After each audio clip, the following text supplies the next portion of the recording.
The Nemesis NIBIRU star system is a miniature star system that will one day pass so close to Earth that its gravitational pull could devastate our planet with earthquakes, hurricanes, and volcanic eruptions. Humanity has survived the previous steps of NIBIRU many times and, therefore, it will also endure the new apocalypse that NIBIRU brings with it.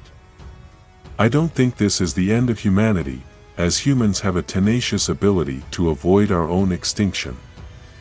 Also, when we find ourselves as humanity on the verge of extinction, something always happens that prevents it. The lives of those who survive this cataclysm will be changed. We have survived this before and we will survive again. In addition, it is not possible to predict what will happen at the last moment, since it is well known and perfectly documented that NIBIRU, in several of its previous steps, caused very specific catastrophes in certain specific areas of the Earth, leaving the rest of the Earth safe.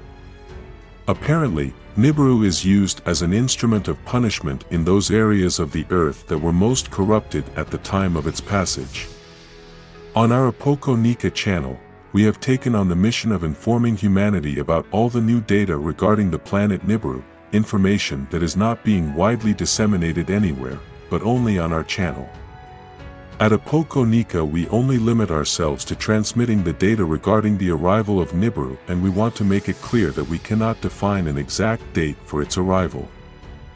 We only expose the data and calculations provided by our informants, and it is up to each of you to investigate on your own and draw your own conclusions.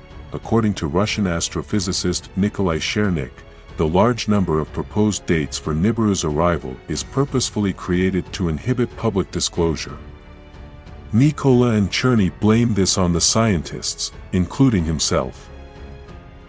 So many different dates are not the fault of technology, it is all to create confusion and discredit everything about NIBIRU. Just imagine what could happen if one nation reveals a date and then another yells, "He's wrong," and then others give some chimes with a different date.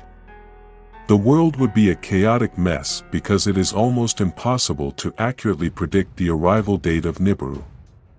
No nation dares publicly provide a date and risk being blamed for creating a global panic. The problem here is the way scientists interpret the data, and this is what is causing the confusion. Too many satellites and too many opinionated scientists are not always a good thing. We want to make it clear that until now no estimate or calculation has been validated as to an exact date of the coming of NIBIRU. But we can ensure that the Russian estimate is close enough, so we have to keep informing ourselves on NIBIRU objectively, regardless of any estimate. According to Syrian astronomer Dr. Wissam Al-Jakayos, better known as Dr. Sans, he disagrees with the calculations behind the Russian estimate and that it is not possible to know the exact date of NIBIRU's arrival. According to him, this date is only known to those who control NIBIRU. NIBIRU is not subject to any physical laws and is a true cosmic puzzle. NIBIRU behaves in the strangest ways. A few months ago, he was stopped in space, but then he continued his movement with some acceleration. According to the most recent astronomical studies, NIBIRU should slow him down again,